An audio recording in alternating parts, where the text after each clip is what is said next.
Hello student, study point APS के YouTube channel पर आपका हार्दिक स्वागत है। आज का टॉपिक त्रिकोणमिति का, जो पहली वाली क्लास में भी यही चल रहा था, त्रिकोणमिति। इस टॉपिक के बारे में अपन लोग चर्चा कर रहे थे। कल वाली जो क्लास थी अपनी त्रिकोणमिति की, इस त्रिकोणमिति के टॉपिक को आज अपन आगे बढ़ाते हुए इसके ऊपर चर्चा करेंगे। तो इस त्रिकोणमिति के बारे में अपन ने कुछ बेसिक सी जानकारी प्राप्त की थी, कल पढ़ा था इसके बारे में कि त्रिकोणमिति में क्या है, ये किस पर निर्भर होती है, क्या है ये निर्भर होती है, और फिर बात की अपन ने इसकी कि ये किस पे निर्भर थी। राइट एंगल पर समकोण त्रिभुज पर निर्भर थी। किस पर निर्भर थी? समकोण त्रिभुज पर। और इस समकोण त्रिभुज के बारे में अपन ने डेफिनेशन यानी विस्तार पूर्वक इसके ऊपर क्या की है, चर्चा की है। और चर्चा करने के बाद में अपन लोग कहां तक पहुंच गए थे, यानी कि इसके 2 पॉइंट अपन ने तैयार कर लिए थे। कितने पॉइंट तैयार कर लिए थे? समकोण त्रिभुज के 2। मैंने बताया था आपको कि अपन लोग इस टॉपिक के बारे में पढ़ रहे हैं, तो दोनों का लेवल भी बताया था मैंने आप लोगों को, क्या कि 9th क्लास और 10th क्लास से रिलेटेड ये टॉपिक है। 9th क्लास और 10th दोनों क्लासों से रिलेटेड ये टॉपिक है। और 10th क्लास के अंदर मैंने इसके अंक डिवाइड किए थे, तो कितने अंकों का इसको स्टेप किया था मैंने, कितने अंक बताए थे मैंने? 11 अंक। क्योंकि ये टॉपिक कितने अंकों का था? 11 अंकों का टॉपिक था। और 11 अंकों में मैंने इसके कितने पार्ट बना दिए थे? 3 पार्ट बनाए थे। मतलब एक बार वापस रिपीट करवा रहा हूँ, कितने पार्ट बना दिए थे? इसके 3 पार्ट बना दिए थे। पहला तो बनाया था अनुपात का। किसका बनाया था? अनुपात का।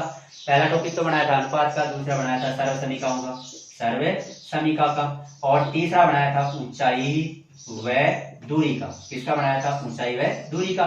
तो यहां तक अपन लोग पहुंच गए थे कल, यानी कि कल वाली क्लास के अंदर अपन लोग कहां तक पहुंच गए थे? अनुपात तक पहुंच गए थे। यानी कि सबसे पहले क्या पढ़ा था? ये समकोण त्रिभुज क्यों हुआ, कैसे हुआ, और इसको समकोण ही कैसे माना जाएगा, इसकी परिभाषा को इंगित किया किसने किया था? इसकी परिभाषा को इंगित पाइथागोरस ने। किसने इंगित किया था इसकी परिभाषा को? पाइथागोरस। अब बात आई, पाइथागोरस कौन था? ये गणितज्ञ था, एक यूनान का गणितज्ञ था। इसने इसकी परिभाषा को इंगित किया कि ये समकोण त्रिभुज होगा तो कब होगा, इसके लिए उसने क्या बनाया था कि प्रमेय बना दी थी, और वो पाइथागोरस प्रमेय के नाम से क्या हुई, जानी गई। और उसे 9th क्लास के अंदर देखा जाए, ये 10th क्लास के लेवल में पाइथागोरस बता दिया गया उसको, और 9th क्लास के लेवल से देखा जाए तो उसने क्या कहा है, इसको बोधायन प्रमेय। कौन सी प्रमेय का नाम दिया है? बोधायन प्रमेय का नाम दिया है उसने। ये बोधायन प्रमेय है 9th क्लास के सिलेबस में, ठीक है। और ये पाइथागोरस प्रमेय, क्लियर। अब इस पाइथागोरस प्रमेय में उसने क्या बनाया था? कर्ण का स्क्वायर बराबर आधार का स्क्वायर और प्लस लंब का स्क्वायर। किसका स्क्वायर? कर्ण का स्क्वायर और आधार का स्क्वायर प्लस लंब का स्क्वायर। अब 3 पॉइंट बनाए थे इससे। कर्ण ज्ञात करना हो तो क्या हो जाएगा? रूट हो जाएगा। आधार ज्ञात करना हो तो क्या हो जाएगा? पक्षांतरण हो जाएगा। और पक्षांतरण होकर क्या हो जाएगा? रूट। यानी कि k की पावर 2 माइनस क्या हो जाएगा? यहाँ a की पावर 2 प्लस l की पावर क्या है यहाँ पे? 2। और यहाँ k की पावर 2 माइनस l की पावर क्या हो जाएगी? 2। और यदि लंब ज्ञात करना हो तो k की पावर 2 माइनस a की पावर कितनी हो जाएगी? 2। ये किया था अपन ने, ठीक है। उसके बाद में अगला पॉइंट है, यानी कि अनुपात तक मैंने बताया था, अनुपातों तक अपन ने क्या कर लिया था? क्लियर कर लिया था। त्रिकोणमिति अनुपात और त्रिकोणमिति अनुपात में भी 2 पॉइंट है। कितने टॉपिक है इसमें? 2। एक तो किससे संबंधित अनुपात है, यानी कि इस त्रिकोणमिति अनुपात में अपन बात करें तो इसके अंदर भी 2 भाग हैं। एक तो किससे संबंधित है? भुजाओं से संबंधित। किससे संबंधित है? भुजाओं से संबंधित त्रिकोणमिति अनुपात होगा। और एक क्या है? कोणों से संबंधित है। एक तो पॉइंट किसकी बात की अपन ने? भुजाओं से संबंधित। यानी कि कल वाली क्लास के अंदर अपन ने भुजाओं तक की बात कर ली थी। आज वाली क्लास में अपन लोग किसकी बात करेंगे? कोणों से संबंधित। यानी कि किसकी बात करेंगे अपन लोग? कोणों से संबंधित बात करेंगे अनुपातों की, ठीक है। तो इसके अंदर अपन ने भुजाओं तक की बात की थी। अब भुजाओं में मैं एक बार रिपीट करना चाहूंगा 2 मिनट के लिए आपके क्लास में। तो मतलब क्या किया था? भुजाओं में आपस में तुलना करवाई थी। इनमें क्या करवाई थी? आपस में तुलना। ये कर्ण था, ये क्या था? आधार, और ये क्या था? लंब था, ठीक है। इससे संलग्न आधार, संलग्न भुजा, और ये क्या हो गई? सबसे बड़ी भुजा कर्ण। क्लियर। आपस में तुलना करवाई। इसकी तुलना इसके साथ, तो इसकी तुलना किसके साथ हो गई? इसके साथ। और मैंने तुलनाओं को बताया था, तुलना बताई मैंने क्या होती है? तुलना हमेशा किसका रूप होती है? अनुपात। तुलना हमेशा किसमें होती है? एक निश्चित अनुपात में। जैसे मान लो 1000 रुपए है किसी के पास में, तो बांटना है, 2 व्यक्तियों को देना है। काम कर रहे हैं तो 2 व्यक्ति को देना है। अरे जैसे मान लो अपने घर पे मकान का कार्य चल रहा है, ठीक है, और मकान के कार्य के अंदर जैसे मान लो आज अपने कारीगर आया काम मकान की चिनाई वगैरह करने के लिए, मकान का कार्य करने के लिए। तो आपको भी पता है कि मजदूर एक मतलब जो बेलदारी का काम करेगा उसकी, और एक जो चिनाई का काम करेगा उसकी, दोनों में क्या करेंगे? तुलना। तुलना आपको डेफिनेटली पता है कि दोनों में आपस में तुलना होगी, क्लियर है, क्योंकि वो बढ़िया तरीके से काम कर रहा है, उसका कार्य क्या है, उसका कार्य क्या है, दोनों के कार्य के आधार पर तुलना हो गई। तो तुलना हुई तो उनकी क्या होगी? दैनिक जो मजदूरी है उस मजदूरी में भी क्या होगी? तुलना होगी, यानी एक को क्या मिलेगा ज्यादा और एक को क्या मिलेगा कम। मतलब जैसे मान लो 1000 रुपए बन गए, अब 700 रुपए या 600 रुपए मान लिए किसको दे दिया है अपन ने, कारीगर को दे दिया, और 400 रुपए किसको दे दिया अपन ने, मजदूर को दे दिया, जो भी लेबर लग रही थी, मजदूर लग रहा था उसको दे दिया अपन ने, ठीक है। तो ये दोनों को कितने रुपए बांटे अपन ने, 1000 रुपए। 1000 रुपए को 2 भागों में बांट दिया है, तो 2 भागों में बांटा है, तो इन दोनों में क्या किया है, सबसे पहले तो तुलना हुई है। क्या हुई है दोनों में, तुलना, यानी कि किसकी, एक कारीगर है, एक क्या है, मजदूर है, और दोनों की तुलना हुई, और तुलना किसका रूप लेगी, अनुपात का। अब दोनों की तुलना में 1000 रुपए को बांटा अपने, 1000 रुपए में बांटा, तो 600 तो इसको दिया और 400 इसको दे दिया, तो मतलब ये क्या हो गई, दोनों में कॉम्प्रोमाइज, इनकी तुलना हुई, ये लो ये तुलना हो गई, और तुलना किसके रूप में हो गई, अनुपात के रूप में हो गई। तो अनुपात के रूप में तुलना हुई, किसके रूप में हुई, अनुपात के रूप में तुलना हुई, और अनुपात किसका रूप हो जाता है, भिन्न का, और भिन्न किसके रूप, किसका होता है, अनुपात का। इनकी दोनों एक दूसरे के क्या हैं, विपरीत हैं। तो मैंने यही बताया था कल वाली क्लास में, इसकी तुलना इसके साथ होगी तो इसकी तुलना इसके साथ, तुलना हो रही है तो मतलब विपरीत हो गया, एल बटा के हो जाएगा, तुलना होगी एल बटा के, तो के बटा क्या हो जाएगी, के बटा सॉरी के अनुपात क्या हो जाएगा, एल। इसे एल बटा के लिखेंगे तो इसे क्या लिखेंगे, के बटा एल, और इससे एक फॉर्मूला बना दिया था अपन ने, लाल बटा कक्का। कौन सा फॉर्मूला बनाया था, लाल बटा कक्का का एक फॉर्मूला बना दिया था। और इनको बनाने के बाद में इनकी ये कितनी प्रकार से तुलना हुई, इनकी 6 प्रकार से, यानी कि समकोण त्रिभुज में भुजाओं की आपस में तुलना की तो कितने प्रकार से हुई, 6 प्रकार से, और 6 प्रकार से तुलना हुई तो कितने अनुपातों को, त्रिकोणमिति के कितने अनुपातों को इंगित किया उन्होंने, 6। कितने अनुपातों को इंगित किया, 6। और वो 6 अनुपात कौन कौन से थे, पहला अनुपात था साइन थीटा, पहला साइन थीटा, दूसरा कोस थीटा, तीसरा टेन थीटा, ठीक है, चौथा कौन सा था, कोट थीटा, और पांचवा कौन सा था, सेक थीटा, और छठवा कौन सा था, कोसेक थीटा। ये 6 अनुपातों को इंगित किया इन्होंने, यानी कि तुलना हुई, और तुलना कितने अनुपातों में हो गई, 6 अनुपातों को इन्होंने क्या कर दिया, इंगित कर दिया। तुलना 6 बार हुई तो 6 बार हुई, 6 अनुपातों को इन्होंने क्या कर दिया, इंगित। अभी इनके बारे में बात करें तो इनको हिंदी में इसको तो क्या कहा था, जा थीटा, क्या कहा था इसको, जा, इसको क्या कहा था, कोजा, को जा थीटा या कोटि जा थीटा। इसको क्या कहा था अपन ने, स्पर्श जा थीटा, क्या कहा था, स्पर्श जा थीटा। और इसे क्या कहा था अपन ने, अब ये देखो उल्टे बताए थे ना मैंने आपको कि ये तो क्या था, एल बटा क्या था, के, तो ये क्या हुआ था, के बटा एल। तो बताओ इसको जा कहेंगे तो उल्टा क्या कहलाएगा, इसमें व्युत्क्रम क्या कहलाएगा, व्युत्क्रम। तो ये क्या हो जाएगा, व्युत्क्रम जा थीटा, क्या हो जाएगा, व्युत्क्रम जा थीटा। ये कोजा थीटा हो गया तो इसका ये उल्टा हो जाएगा, यानी कि ये क्या था अपने पास में, आधार बटा क्या था, कर्ण, तो ये क्या होगा, कर्ण बटा आधार हो जाएगा। तो इसे क्या कहेंगे अपन लोग, व्युत्क्रम जा थीटा हो जाएगा, सॉरी व्युत्क्रम कोजा थीटा, क्या हो जाएगा, व्युत्क्रम को जा थीटा। और ये क्या हो जाएगा, व्युत्क्रम स्पर्श जा थीटा, व्युत्क्रम स्पर्श जा थीटा, स्पर्श जा थीटा। तीन इसके क्या हो गए, विपरीत हो गए। यहां तक अपन ने क्या कर लिया था, अध्ययन कर लिया था, ठीक है। और उसके बाद में अब अपन पढ़ेंगे कोणों से संबंधित। ये 90 डिग्री है, ये दोनों कोण क्या है आपस में, पूरक।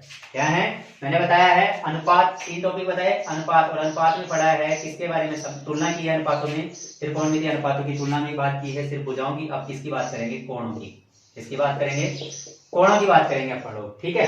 तो टॉपिक आगे बात करते हैं, सबसे पहले इसके अंदर कोण की। ये अपना समकोण त्रिभुज, ये कितना डिग्री है, 90 डिग्री। ये दोनों कोण क्या है आपस में, पूरक। क्या है, दोनों कोण पूरक है। अब बात आती है पूरक। पिछली वाली क्लास में बता दिया था मैंने आपको, पूरक कोण किसकी बात की है, पूरक कोण। परिभाषा एक बार वापस बता दूंगा मैं आप लोगों को, क्योंकि ये बेसिक चीजें हैं, गणित की बेसिक चीजें हैं जो आपको 6ठी 7वीं 8वीं क्लास के लेवल में पता चलना चाहिए। अब जैसे अपन 6ठी क्लास से लेकर 12वीं क्लास तक के लेवल की लगभग सभी विषयों की क्लासें ऑनलाइन या रिकॉर्डेड करेंगे, तो उनमें बताएंगे। जैसे 6ठी क्लास का लेवल है तो उसके बाद उस क्लास के लेवल के बारे में ये चीजें अपन लोग क्या करेंगे, मतलब इन चीजों के बारे में पूर्ण तरीके से बताएंगे। सभी चीजें भाई स्टेप बाय स्टेप बढ़ेंगे हर चीज के बारे में। यानी कि गणित का जो डर है बच्चों में, यानी कि गणित के प्रति जो डर है बच्चों के अंदर, उस डर को अपन लोग क्या करेंगे, दूर करेंगे। यानी कि जो बच्चे गणित में डर कर भागते हैं, ऐसे लगता है उनको पता नहीं गणित कैसा सब्जेक्ट है, नहीं, मैं ये कहता हूँ प्यारे बच्चों कि गणित तो एक ऐसा सब्जेक्ट है जिसको आप लोग यदि रुचि लेकर पढ़ोगे तो बहुत ही आनंद आएगा आपको, अन्य सब्जेक्टों से भी ज्यादा आनंद आएगा। लेकिन प्रयत्न करना पड़ेगा, आपको मेहनत करनी पड़ेगी, क्योंकि आप लोग यदि हार्ड वर्किंग नहीं करते हैं तो आप लोग सक्सेस कैसे हो सकते हैं, नहीं हो सकते। तो सक्सेस होने के लिए प्रत्येक इंसान को हार्ड वर्क करना ही पड़ेगा। तो आप लोगों को गणित सीखने के लिए मेरे साथ मेहनत करनी पड़ेगी आप लोगों को। तो बात करते हैं पूरक कोण की। पूरक कोण किसे कहते हैं, मैंने पिछली वाली क्लास में बताया था कि जिन दो कोणों का योग कितना डिग्री हो जाए, 90 डिग्री हो, तो क्या कहलाएंगे, पूरक। तो फिर बात कर रहे हैं कि सर ये पूरक है तो इसमें तो 180 डिग्री तक चलता है, मतलब अपन ने तो बात की सिर्फ कितने डिग्री की, 90 डिग्री की। तो आप कहेंगे कि सर त्रिभुज में तो 180 डिग्री तक चलता है, तो फिर उसको क्या कहेंगे, बेटा कोई दिक्कत नहीं है, उसको भी अपन लोग क्या कह देंगे, ये पूरक है तो वो क्या हो जाएगा, समपूरक। क्या हो जाएगा, समपूरक कोण हो जाएगा। ठीक है, यानी कि अपन ने बात की है दो कोणों का योग 90 है, तो तीन इसमें 180 डिग्री तक चलता है, तो इसे क्या करेंगे अपन लोग, समपूरक कोण। तो दो कोणों का योग कितना डिग्री हो, योग कितना डिग्री हो, 90 डिग्री, 90 डिग्री तक हो वो क्या कहलाएगा, पूरक। और 90 से ज्यादा चला जाए वो क्या कहलाएगा, 90 से ज्यादा मतलब 180। अब 90 से ज्यादा क्या, 1000, 2 लाख, 2 लाख तो थोड़ी जाएगा, यानी कि 180 डिग्री तक, क्योंकि ट्रायंगल का जो मान होता है वो 180 डिग्री तक चलता है कोणों का। तो मतलब ये 180 डिग्री तक होगा, वो क्या कहलाएगा, समपूरक कोण। जिन दो कोणों का योग 180 डिग्री होगा, समपूरक कोण कहलाएगा। ठीक है, अब क्या करते हैं अपन लोग, पढ़ेंगे इसके अंदर कितने डिग्री, कितने कोणों तक का मान पढ़ेंगे इसके अंदर, 90 डिग्री तक के कोणों का, यानी कि पूरा कोणों का। क्योंकि अपने को पता है एक कोण स्थिर हो गया है, एक कोण क्या हो गया अपने पास में, स्थिर हो गया है, यानी कि ये समकोण त्रिभुज है, तो अपने को पता है कंफर्म है कि ये 90 डिग्री का होगा। ये तो पता चल गया अपने को कि ये तो कितने डिग्री का होगा, 90 डिग्री का। तो ये दो कोण ही बचे हैं पूरक, तो दोनों का मान मिलाकर कितना डिग्री होगा, 90 डिग्री। तो अपन ज्ञात करेंगे कितने कोणों तक का मान ज्ञात करेंगे, 90 डिग्री तक के कोणों का मान ज्ञात करेंगे। तो 90 डिग्री तक के कोणों का मान ज्ञात करने के लिए अपन ने सबसे पहले तो भुजाओं में, यानी कि कितने डिग्री तक, 90 डिग्री तक, 90 डिग्री तक के कोणों का मान ज्ञात करने के लिए 0 डिग्री से अपन लोग कहां तक के कोणों का मान लेंगे, 90 डिग्री तक के कोणों का मान। तो 0 के बाद में कितने डिग्री का लेंगे, 30 डिग्री का, फिर कितने डिग्री का लेंगे, 45 डिग्री का, फिर कितने डिग्री का लेंगे, 60 डिग्री का, और ये 90 डिग्री का। यानी कि ये 5 कोण अपन ने क्या कर लिए, फिक्स कर लिए हैं। ठीक है, यानी कि इन 5 कोणों को स्थिर किया गया है। तो अब पहले पढ़ा था कि इसकी तुलना लाल बटा कक्का, LL बटा के। ये तो किससे संबंधित था, भुजाओं से। ये पॉइंट तो किससे संबंधित था, भुजाओं से संबंधित था। और ये किससे संबंधित आ गया, कोणों से। किससे संबंधित आ गया, ये कोण है, तो ये कोणों से संबंधित हो गया। ठीक है, तुलना करें हम टॉपिक वाइज, मैंने स्टेप बाय स्टेप बढ़ाया, ध्यान रखना। पहले बेसिक के बाद में क्या किया है, पाइथागोरस प्रमेय, और पाइथागोरस प्रमेय के बाद में क्या करवाई है मैंने, त्रिकोणमिति के तीसरे स्टेप में क्या करवाई है, तुलना। क्या करवाई है, तुलना। और चौथे स्टेप के अंदर अपन लोग बात कर रहे हैं कोणों से संबंधित। चौथा स्टेप होगा अपना कोणों से संबंधित। तो कोणों से संबंधित जो चौथा टॉपिक है उसके अंदर यानी कि दोनों का कम्युनिकेशन करेंगे अपन लोग, यानी कि भुजाओं की तुलना और किसके साथ में, कोणों के साथ में। तो भुजाओं की तुलना, यानी कि भुजाओं की तुलना हुई यानी कि 6 अनुपातों के साथ में, और 6 अनुपातों की तुलना किसके साथ में जाएगी, कोणों के साथ में। और कोण कितने, 5। तो तुलना हुई तो क्या बनी अपने पास, एक सारणी। क्या बनी, सारणी, टेबल बन गई अपने पास। ठीक है, अब उस सारणी के अंदर क्या करना होता है अपने को, 6 अनुपातों के लिए इन्हें विभिन्न कोणों का, ये जो अलग अलग कोण दे रखे हैं उनका क्या ज्ञात करना होगा, मान ज्ञात करना होगा। क्या ज्ञात करना होगा, मान ज्ञात करना होगा। और मान ज्ञात करने के बाद में आपकी एग्जाम में 10वीं क्लास के लेवल की बात करें तो क्वेश्चन आते हैं, जैसे क्वेश्चन आ गया अपने पास में sin 30 degree plus cos 60 degree का मान ज्ञात करो। क्वेश्चन आ गया इस तरीके से। अब अपने को पता होना चाहिए, अब ये sin 30 डिग्री का मान ये कहां से लाएंगे अपन लोग, किसी सारणी में से लेंगे। कहां, किस में से लेंगे, सारणी में से लेंगे। जो बढ़ाएंगे अभी सारणी, तो सारणी में से लेंगे sin 30 डिग्री का मान और cos 60 डिग्री का मान। sin 30 डिग्री का मान 1/2, इसका मान 1/2 कितना हो जाएगा, 1। ठीक है, इस तरीके से अपन लोग क्या करेंगे, इसका मान निकालेंगे। तो सबसे पहले इनकी तुलना करके अपन लोग क्या बनाते हैं, एक टेबल।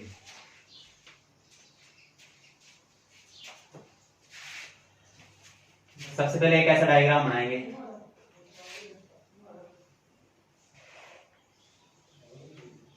इस तरीके से। ठीक है, इसमें अलग अलग कॉलम बनाएंगे इस तरीके से। कितने एंगल के लिए, 5, इस तरीके से। ठीक है, इसको 2 पार्टों में बांट देंगे। क्लियर। इसके बाद में कितने एंगल चल रहे हैं अपने पास, 5। एक, ये दूसरा, ये तीसरा, ये अपना चौथा, और ये कौन सा हो जाएगा, 5वां। ठीक है, इनकी ये कितने कॉलम बना लिए अपन ने, 5 कॉलम। अनुपात कितने चलते हैं इसमें, कोण कितने चलते हैं, मतलब 0 डिग्री, ये कितना डिग्री है 30 डिग्री, ये कितना है 45, और ये कितना है 60 डिग्री, और ये कितना डिग्री है 90 डिग्री। क्लियर। इधर चलेगा अनुपात, तो अनुपात कितने हैं अपने पास में 6, यानी कि त्रिकोणमितीय अनुपात 6 है। तो ये पहला, दूसरा, ये क्या हो गया तीसरा, ये चौथा, और ये पांचवा, और ये छठवें अनुपात का। ठीक है, यानी कि 6 अनुपात। पहला कौन सा बताया था मैंने आपको, साइन थीटा, दूसरा कोस थीटा, तीसरा टेन थीटा, चौथा कोट थीटा, पांचवा सेक थीटा, और छठवा cosec theta. Sine cos tan cot sec और कोसेक, यानी कि कॉलमों की संख्या कितनी हो गई 1 2 3 4 5 और 6, यानी कि एक नीचे वाला एक्स्ट्रा, तो आवश्यकता नहीं है तो डिलीट, हटा दो। क्लियर। अब इनकी क्या करवाएंगे, अब इन बॉक्सों में यानी कि अपन लोग क्या करेंगे, इनके कॉलमों में मान ज्ञात करेंगे। ठीक है, तो बताओ ये तो किसका बन गया है, कोण का। किसका बन गया, कोण। और कोणों की माप किस में चलती है, रेडियन में, रेडियन में। ठीक है, जो 9th क्लास के अंदर टॉपिक है त्रिकोणमिति का, उसमें चलती है कोणों की माप की पद्धतियां, 3 पद्धतियां चलती हैं कोणों की माप की, वर्तीय, साष्टिक और शतकीय। ठीक है, उसके बारे में अपन लोग पढ़ेंगे 9th क्लास के जो टॉपिक चलेगा ना उसमें पढ़ेंगे थोड़ा सा। तो मतलब कोणों के माप की पद्धति चलती है। अब इसमें जो ये माप की है वो रेडियन में, इधर क्या हो गया त्रिकोणमितीय अनुपात, ये वाला जो ये कॉलम तो हो गया रेडियन में, रेडियन में क्या चल रहा है कोणों की माप चल रही, और ये हो गया त्रिकोणमितीय, त्रिकोणमितीय अनुपात, इधर वाला कॉलम। ठीक है, अब क्या करेंगे अपन लोग इनका मान ज्ञात करेंगे। देखो रेडियन में कितना होता है, पाई बराबर 180 डिग्री। कितना है 9th क्लास में, एक पाई रेडियन बराबर कितना होता है 180 डिग्री। तो बताओ इसको रेडियन में लिखना चाहें, यानी कि कौन है ये डिग्री, डिग्री में चल रहा है। ठीक है, अगर उनको मापने की अलग अलग पद्धतियां हैं, शतकीय, साष्टिक है, वर्तीय है, कला, उसमें अलग अलग पद्धतियों में अलग अलग तरीके से मापा जाता है इनको। तो मतलब रेडियन में क्या होगा, पाई, एक पाई रेडियन बराबर कितना हो जाएगा 180 डिग्री। तो इसे क्या कह सकते हैं आप लोग, पाई बाई 2। क्या कह सकते हैं इसे, पाई बाई 2 कह सकते हैं। ठीक है, इसे क्या कह सकते हो आप, पाई बाई 3, और इसे क्या कह सकते हो आप लोग, पाई बाई 4, और इसे क्या कह सकते हो आप लोग, पाई बाई 6। हर क्वेश्चन इस तरीके से नहीं आया, इस तरीके से आ गया। जैसे मान लो साइन 30 डिग्री और प्लस से अपने पास आ गया कोस 60 डिग्री आ गया। ठीक है, साइन 30 डिग्री को 60 डिग्री का मान ज्ञात करो। क्वेश्चन को ऐसे नहीं लिखकर क्वेश्चन को इस तरीके से लिख दिया कि साइन पाई बाई 6, जैसे क्वेश्चन लिख दिया sine pi by 6 plus cos pi by 3 का मान ज्ञात करो, इस तरीके से लिख दिया। तो अपने को इन चीजों के बारे में भी पता होना चाहिए। पाई बाई 6 का मतलब कितना होता है, 30 डिग्री होता है, क्योंकि वो 30 डिग्री की वैल्यू पूछ रहा है। और पाई बाई 3 का मतलब कितना होता है, वो 60 डिग्री की वैल्यू ही पूछ रहा है। आगे मान निकाल के देखे, अभी मान कितने आते हैं, यानी कि 1/2, और इधर कितना आ जाएगा इसका 1/2, दोनों ऐड हो जाएंगे, कितना हो जाएगा 1। ये क्या हो जाएगा, इसका आंसर हो जाएगा। ठीक है ना। तो अब ये मान निकालेंगे अपन लोग, इन कॉलमों के मान निकालेंगे। तो मैंने बताया कि अपन लोग क्या करेंगे, इस टेबल का मान ज्ञात करने के लिए 3 कॉलमों का मान ज्ञात करेंगे, और 3 कॉलम वापस से क्या कर देंगे, विपरीत कर देंगे।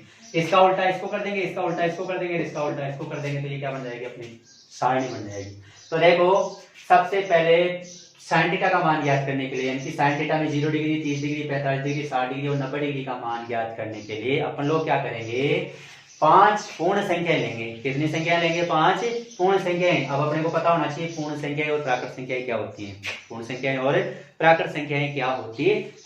पूर्ण संख्याएं किसे कहते हैं, जो शून्य से स्टार्ट हो, शून्य से प्रारंभ होकर अनंत तक चले, वो क्या कहलाती है, पूर्ण। और प्राकृत संख्याएं किसे कहते हैं, जो 1 से प्रारंभ होकर अनंत तक चले, वो क्या कहलाती है, प्राकृत संख्याएं, यानी कि नेचुरल नंबर्स। और वो होल नंबर यानी कि पूर्ण संख्या। तो अपन क्या करेंगे, सबसे पहले 5 पूर्ण संख्याएं लेंगे। ठीक है, तो 5 पूर्ण संख्याएं कौन कौन सी होगी, 0 1 2 3 4, ये 5 पूर्ण संख्याएं हो गई हैं। ठीक है, शून्य से प्रारंभ हो रही हैं, 1 2 3 4 और कितनी 5। इनकी एंगल कितने अपने पास में, कोण कितने चल रहे हैं, 5। तो 5 क्या ले लिया अपने, पूर्ण संख्याएं ले ली। अब ये 5 पूर्ण संख्याएं ली हैं, वो कौन सी हैं, 0 1 है, 2 है, 3 है और कितना है, 4 है। 5 पूर्ण संख्याओं को प्रत्येक को डिवाइड करेंगे कितने से, 4। कितने से डिवाइड करेंगे, 4 से डिवाइड करेंगे, क्योंकि इन 5 कोणों का मान ज्ञात करने के लिए सबसे पहले अपने पहला पॉइंट क्या लिया है, 5 पूर्ण संख्याएं। और 5 पूर्ण संख्याओं को 4 से क्या कर दिया है, डिवाइड कर दिया है। 4 से डिवाइड करेंगे सबसे पहले, तो 4 से डिवाइड देखो कौन जो हो रही है उनको डिवाइड करो, बांटो, उनको काटो। 0 से डिवाइड किया 4 को, है ना, यानी कि 0 4 को डिवाइड कर रहे हैं 0 में, मतलब भाग लगा रहे हैं शून्य में कितने का, 4 का। देखो दो स्थितियां होती हैं और दोनों स्थितियों के बारे में अपने को पता होना चाहिए। पहली स्थिति 0/4 और एक लिख दिया मैंने, दूसरी स्थिति 4/0। क्या लिख दिया है, 0/4 और 4/0, दोनों स्थितियों के बारे में अपने को पता होना चाहिए। ठीक है, कि इसका क्या होगा, इसका क्या होगा। तो देखो यहाँ तो शून्य के अंदर भाग लगा रहे हैं कितने का, 4 का, और यहाँ 4 के अंदर भाग लगा रहे हैं किसका, शून्य का, यानी कि ये क्या है, अपरिभाषित। क्या है मतलब, शून्य की ये नहीं तो धनात्मक है और नहीं क्या है, ऋणात्मक है। ठीक है, मतलब एक क्या है, स्वतंत्र डिजिट है अपने अंदर जो न तो धनात्मक की ओर है न ऋणात्मक, बल्कि संख्याओं को क्या करता है, ये बांटता है कि इसके इधर क्या होगी धनात्मक और इधर क्या होगी ऋणात्मक, यानी कि दो पार्टों में बना देता है इसको, क्योंकि एक धनात्मक और एक ऋणात्मक, कहने का मतलब प्लस की और माइनस की। तो इसका मतलब क्या हुआ, यदि 0 के अंदर भाग लगाते हैं किसका, संख्या का, 0 में भाग लगाते हैं संख्या का, तो हमेशा इसका आंसर क्या होगा, 0 ही होगा। क्या होगा, शून्य ही होगा। और यदि संख्या में भाग लगाते हैं शून्य का, तो इसकी ऐसी तो कोई परिभाषा ही नहीं है, तो इसे क्या कहेंगे अपन, अपरिभाषित। क्या कहेंगे, अपरिभाषित कहेंगे। इसे क्या कह देंगे अपन लोग, अपरिभाषित कह देंगे। तो दोनों टॉपिक, ये दोनों पॉइंट अपने को ध्यान में होना चाहिए। 0 में डिवाइड करते हैं संख्या से तो क्या होगा, आंसर 0, और यदि संख्या में डिवाइड करते हैं शून्य से तो वो क्या होगा, अपरिभाषित, यानी कि अनंत कह सकते हो, जिसकी इसकी कोई परिभाषा नहीं है। तो ऐसी स्थिति के अंदर अपन लोग इसको क्या कर लेंगे सर। तो देखो अब आगे कर रहे हैं, क्या बताया मैंने, डिवाइड करना है 4 से, तो जो डिवाइड हो रहा है उनको डिवाइड करो। ये डिवाइड हो रहा है तो बताओ इसकी स्थिति क्या बन गई, 0। ठीक है, फिर इधर ये डिवाइड नहीं हो रहा है लेकिन पॉइंटों में नहीं, पूर्ण डिवाइड होना चाहिए। ये 1 क्या रह गया अपने पास 4, इसको काटा तो 1, ये कितना आ गया 2, यानी कि ये कितना आ गया 1/2, 2 एकम 2, 2 दूनी 4। इधर काटा इसको तो ये कितना रह गया 3/4, और इधर इसको काटा तो ये कितना आ गया अपने पास में 1। अब अपन लोग क्या करेंगे, सबसे पहले 4 से डिवाइड करने के बाद में अपन क्या करेंगे, इनका मूल निकालेंगे। क्या निकालेंगे, इनका मूल निकालेंगे। तो मूल निकालेंगे सबका, इसका मूल निकालेंगे। तो 0 का मूल क्या होगा, 0 का मूल क्या होगा 0।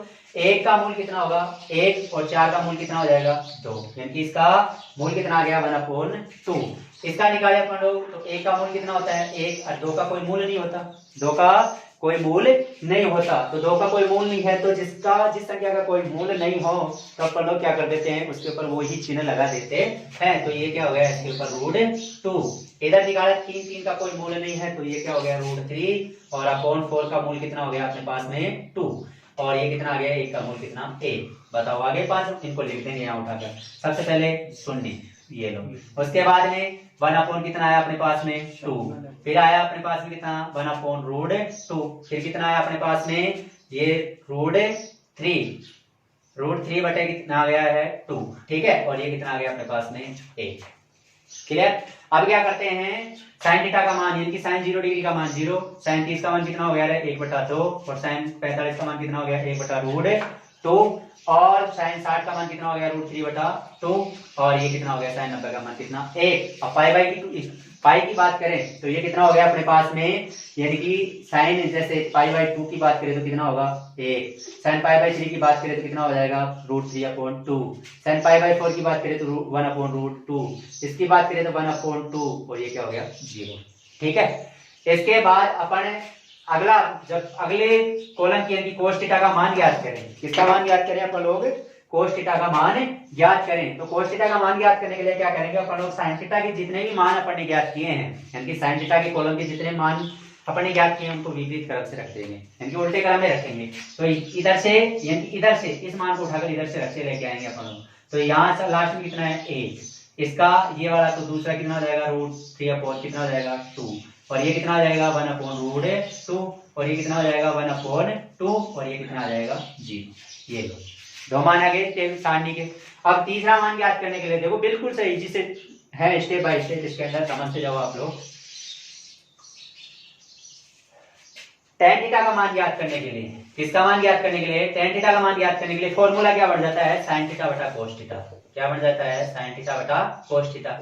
ये तो इसका फॉर्मूला बन जाता है। ठीक है, लेकिन अपन अपनी बात समझे लैंग्वेज, अपनी लैंग्वेज के अंदर समझे अपन लॉजिकल तरीके से, तो क्या होगा, लॉजिकल तरीके से यदि अपन लोग इसको समझते हैं तो क्या होगा, यानी कि sin थीटा अर्थात ऊपर वाली संख्या में, किसमें ऊपर वाली संख्या में नीचे वाली संख्या का भाग लगाएंगे। अर्थात ये क्या कहना चाह रहा है, साइन थीटा के मान में किसका भाग लगाओ, कोस थीटा के मान का। अर्थात अपने को क्या करना है, 0 डिग्री की वैल्यू यानी कि tan 0 डिग्री की वैल्यू निकालने के लिए अपन लोग साइन थीटा के मान में किसका भाग लगाएंगे, कोस थीटा के मान का। तो साइन 0 डिग्री का मान कितना है 0 और कोस 0 डिग्री का मान कितना है 1। तो मतलब tan थीटा का मान ज्ञात करने के लिए अपन लोग क्या करेंगे, इसमें इसका भाग लगा देंगे तो tan थीटा का मान आ जाएगा। मैंने बताया था 3 मान आपको ज्ञात करने हैं। साइन थीटा का मान ज्ञात किया कितनी संख्या लेकर, 5 पूर्ण संख्या लेकर, 4 से डिवाइड किया और उनका क्या निकाल दिया, वास्तविक मूल निकाल दिया। फिर क्या किया, कोस थीटा का मान विपरीत कर दिया साइन थीटा के मान का, उल्टा क्रम में लिख दिया। क्लियर। पहला। दूसरा पॉइंट क्या है, tan थीटा का मान ज्ञात करने के लिए इसी से ऊपर वाले में नीचे वाले का भाग लगाएंगे, tan थीटा का मान आ जाएगा। समझने के तरीके से देखा जाए तो मतलब क्या करना, अपने को ऊपर वाले में नीचे वाले का भाग लगा देना है। तो मतलब 0 में भाग लगाएंगे कितने का, 1 का। 0 में भाग लगाएंगे कितने का, 1 का।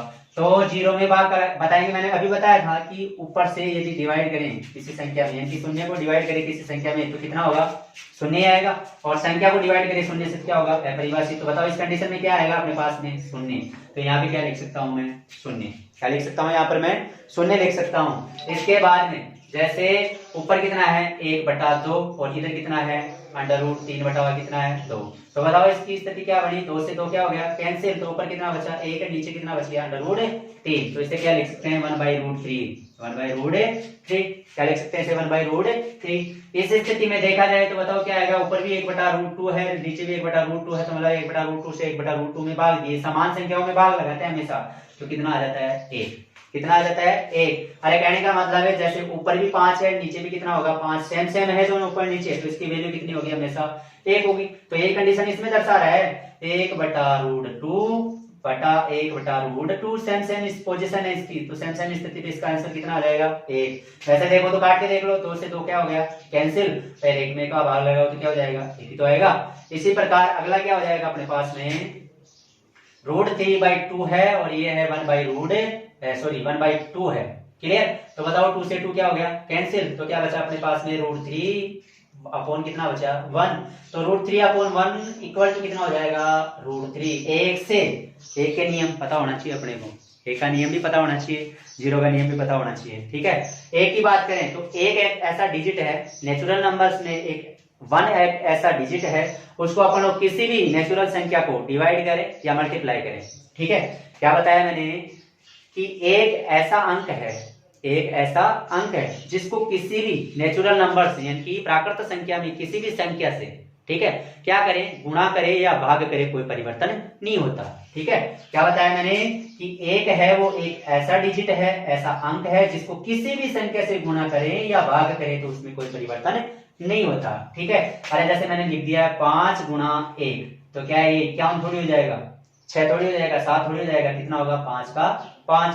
और जैसे मैंने लिखा 5/1 तो कितना आएगा 5 तो आएगा, कोई चेंजिंग नहीं हुआ इसके अंदर। हाँ, 1 के नियम में चेंजिंग कब होता है, जब अपन लोग क्या करें प्लस और माइनस। जैसे मैं इसी को लिख दूं 5 + 1 तो कितना हो गया 6 और 5 - 1 तो कितना हो गया 4। तो 1 का नियम क्या है, मतलब है कि जोड़े या घटाएं तो परिवर्तन हो जाता है उस संख्या में, और यदि गुणा भाग करें तो कोई परिवर्तन नहीं होता। इसी प्रकार शून्य का इसके विपरीत हो जाता है, शून्य का इसके विपरीत हो जाता है। शून्य का क्या, जैसे 5 + 0 तो कितना हो जाएगा 50 तो होने को नहीं होगा, तो क्या हो जाएगा ये 5 और 5 - 0 तो भी क्या हो जाएगा 5। और यदि परिवर्तन मैंने बताया इसका विपरीत, 1 और 0 दोनों आपस में क्या है, विपरीत है, मतलब इसके जो सिस्टम है इनका नियमों का वो क्या है, विपरीत। तो मतलब 5/0 लिखा और 0 बटा कितना लिखा 5, तो दोनों स्थितियां मैंने पहले आप लोगों को बता दी है। इसमें तो क्या हो जाएगा 0 और इसमें क्या हो जाएगा अपरिभाषित हो जाएगा। क्लियर। अब आगे मान ज्ञात कर रहे थे अपन लोग सारणी में, तो इसे क्या लिखा है अपन ने √3 और /2 और ये है 1/2, तो 2 से 2 कैंसिल हो गया, 1 से डिवाइड किया तो क्या आ गया अपने पास में √3, यानी कि इसमें कितना आ गया √3 आ गया। क्लियर। और अब आगे ऊपर 1 है, नीचे क्या है 0 है, बताओ क्या स्थिति बनी, अपरिभाषित। तो इसे क्या दे देंगे अपन लोग अपरिभाषित। क्या दे देंगे इसे, अपरिभाषित दे देंगे, यानी कि इसकी कोई परिभाषा नहीं है, अनंत है। अनंत मतलब संख्याएं कहां तक चलती हैं, अनंत तक, जिसका कोई अंत ही न हो। और फिर आगे बताया था मैंने, जैसे साइन का मान ज्ञात करने के लिए उल्टा कर दिया था कोस का, अब टेन का मान ज्ञात कर दिया तो क्या कर देंगे, इसका उल्टा कर देंगे। उल्टा करेंगे तो क्या हो जाएगा, ये तो क्या हो जाएगा अपरिभाषित, ये कितना हो जाएगा √3, और ये कितना हो जाएगा अपने पास में 1, और ये कितना हो जाएगा 1/√3, और ये क्या हो जाएगा अपने पास में 0। ठीक है, आ गया यहाँ तक समझ में सभी को। अब देखो आगे sec थीटा का मान ज्ञात करना है। किसका मान ज्ञात करना है, sec थीटा का मान ज्ञात करना है। तो sec थीटा का मान ज्ञात करने के लिए अपन लोग क्या करेंगे, सूत्र क्या कहता है, फॉर्मूला क्या कहता है sec थीटा का मान ज्ञात करने के लिए। मैं दोनों चीजें बता देता हूँ आपको, बेसिक और फॉर्मूला। sec थीटा का मान ज्ञात करने के लिए sec थीटा और sec थीटा का मान ज्ञात करने के लिए 1 क्या हो जाएगा अपने पास में cos थीटा, यानी कि एक में किसका भाग लगाएंगे, cos थीटा का। एक के मान में किसका भाग लगाएंगे अपन लोग, एक में किसका भाग लगा देंगे, cos थीटा के मान का भाग लगा देंगे। तो cos थीटा का मान का भाग लगा देंगे तो किसका मान आ जाएगा अपने पास, sec थीटा का। तो देखो मैं डायरेक्टली वैसे आप लोगों को बताना चाहता हूँ, बेसिक तरीके से देखें तो cos थीटा को क्या कर देंगे अपन लोग, उल्टा कर देंगे। अब उल्टा करने की कंडीशन आपको पता है, एक के बट्टे में लगाना है cos थीटा को। तो मतलब ये क्या हो गया, उल्टा करेंगे तो क्या आ जाएगा, इसका मान विपरीत, एक ही तो होगा। अरे एक उल्टा करोगे तो क्या इसको, ये ऐसे है तो क्या ऐसे थोड़ी घुमा दोगे इसको, इस तरीके से थोड़ी ऐसे उल्टा होगा। उल्टा करेंगे तो अपन लोग कैसे करेंगे, इसको एक में भाग लगाएंगे, किसका, जो है डिजिट अपने पास उसका।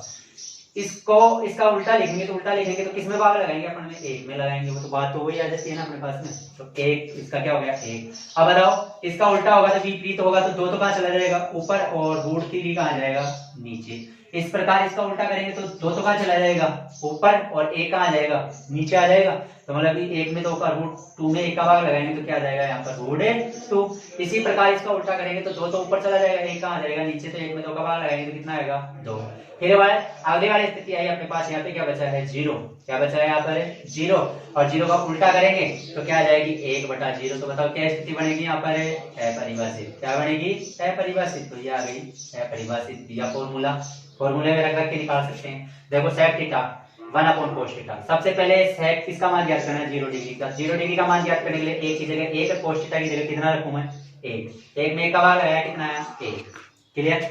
दूसरा आ रहा है अपने पास में किसका, sec 0 डिग्री। ये तो किसका आ गया अपने पास में 0 डिग्री। अब किसका निकालना है, जैसे 30 डिग्री का। 30 डिग्री का निकालने के लिए ऊपर कितना है अपने पास में 1, ऊपर कितना है अपने पास में 1, और नीचे कितना है 30। देखो cos 30 का मान देखो कितना है, √3 कितना है 2। बताओ क्या हो जाएगा, ऊपर यदि भिन्न ऊपर भी होती और यहाँ पर भी भिन्न होती तो मतलब ये वाला कहाँ होता है, नीचे वाले, इस भिन्न के नीचे वाले हर से क्या हो जाता है, गुणा हो जाता है। जो फ्रैक्शन में समझेंगे अपन लोग इसके बारे में। तो मतलब 2 का चला जाएगा ऊपर, और नीचे कितना लगेगा √3। ये वाली कंडीशन आ गई। इसी प्रकार अपने को ज्ञात करना है 45 डिग्री का। कितने डिग्री का, 45 डिग्री का। तो क्या स्थिति बन गई, एक ऊपर ये वाला, और cos 45 का मान बताओ कितना आ रहा है 1/√2। तो बताओ ये कहाँ चला जाएगा, √2 ऊपर चला जाएगा, ये लो। उसके बाद में cos 60 डिग्री, और cos 60 डिग्री के अंदर ऊपर क्या है 1, और ये कितना आ जाएगा अपने पास में 1/2 है। तो 2 का चला जाएगा ऊपर, ये लो। और फिर आ गया अपने पास में 90 डिग्री। 90 डिग्री ऊपर कितना है 1, और नीचे कितना आ रहा है, cos 90 डिग्री का मान कितना आ रहा है 0। बताओ क्या स्थिति आ गई, अपरिभाषित। आगे सारे मान क्लियर। अब क्या करना है, आगे इनकी जैसे क्या कर देंगे, इसका उल्टा कर देंगे। तो ये क्या हो गया अपरिभाषित, और ये कितना 2, और ये कितना हो जाएगा √2, और ये कितना हो जाएगा 2/√3, और ये कितना हो जाएगा 1। ये आपकी क्या बन गई है, त्रिकोणमितीय अनुपातों और कोणों से संबंधित सारणी। ठीक है। इसके बाद में अपन लोग क्या करेंगे, इसको आप लोग 2-3 बार रिवीजन करें, बढ़िया तरीके से समझे, बना कर प्रैक्टिस करें आप लोग, तो क्लियर हो जाएगा ये। ठीक है ना, आप लोगों को बहुत अच्छी तरीके से समझ में आ जाएगा। अब आगे वाली क्लास के अंदर अपन लोग क्या करेंगे, त्रिकोणमिति की जो ये सारणी बन गई, इसके बारे में अपन लोग बात करेंगे कुछ प्रश्नावलियों की, यानी कि जो अपने इनसे रिलेटेड जो क्वेश्चंस हैं, क्वेश्चन आंसर, उनको अपन लोग क्या करेंगे, सॉल्व करेंगे। धन्यवाद। जय हिंद, जय भारत।